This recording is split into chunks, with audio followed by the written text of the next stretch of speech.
Hi, I'm Mark Rosenzweig, editor of Chemical Processing magazine, and I'd like to urge you to convince a child to explore engineering.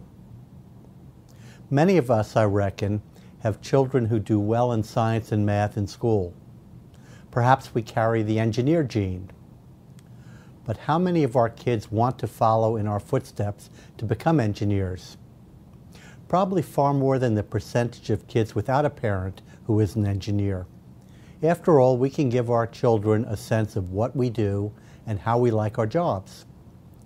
Chemical engineers in particular seem relatively content with their career choices, according to our 2008 Salary and Job Satisfaction Survey.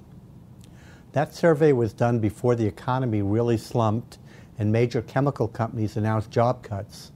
So it'll be interesting to see what the 2009 survey, which will appear in our April issue, shows.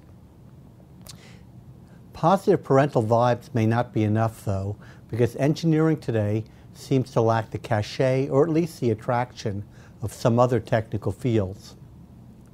Making matters worse, the interest of children in general in engineering isn't very high, according to a survey of both kids and adults commissioned by the American Society for Quality of Milwaukee. That survey was conducted late last year. It garnered responses from almost 1,300 8 to 17-year-olds, almost equally split between boys and girls, and showed that math and science were popular, but also testified to the well-known gender gap. 24% of the boys rated math as the subject they liked most, followed by science at 23% and history social studies at 16%. While 23% of the girls picked English reading, followed by math at 20% and art at 16%, with science the top choice of only 12%. The gender factor also surfaced when kids were asked what careers their parents had encouraged them to think about. 31% of the boys cited engineering versus only 10% of the girls. Far more boys than girls, 24% versus 5%, indicated they were interested in an engineering career.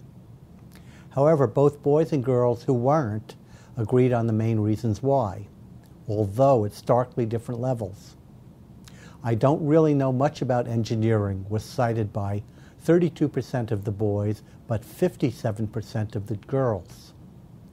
Followed by, I would rather have a career that is more exciting than engineering, 24% of the boys versus 36% of the girls. And I am not confident in my math and/or science skills to be good at engineering, which 15% of the boys and 27% of the girls mentioned. The survey of adults, which included almost 600 parents of children under 17, showed far less gender bias.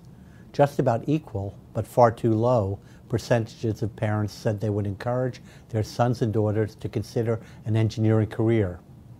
19% for sons versus 20% for daughters.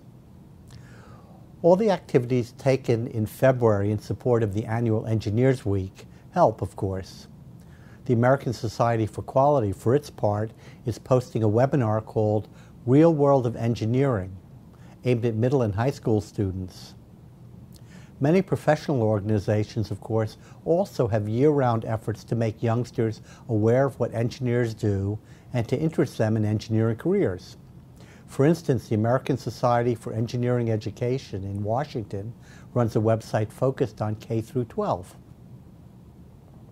Individual companies also are trying to address the problem, if necessarily on a less extensive basis. For instance, Kelley Engineering Resources of Troy, Michigan has carried on a Future Engineers Scholarship Program for 6 years. By the way, Kelley announced its 2009 winner in December, Kate Ann Whitaker of Boonville, Indiana, who aims to get a biomedical engineering degree. I was pleased to be one of the judges again this year. Fortunately, the new administration in Washington seems genuinely intent on helping to improve pre-K through 12 education in science, technology, engineering, and math, STEM education as it's called. Then Senator Barack Obama had introduced a bill in May 2008 called Enhancing STEM Education Act of 2008, and during his campaign also indicated that as president he would strive to bolster such education. The STEM Education Coalition, a group that includes universities, professional societies, employers, and other interested parties, already has expressed interest in working with the Obama administration. The point made in a late December letter by the group to President-elect Obama deserves repeating. In these difficult economic times, it is vitally crucial that we not lose sight of the importance of STEM education to our nation's future workforce, economy, and national security. All stakeholders must work together deliberately and strategically to address the challenges and opportunities in STEM education if we want to ensure that our students have critical 21st century skills.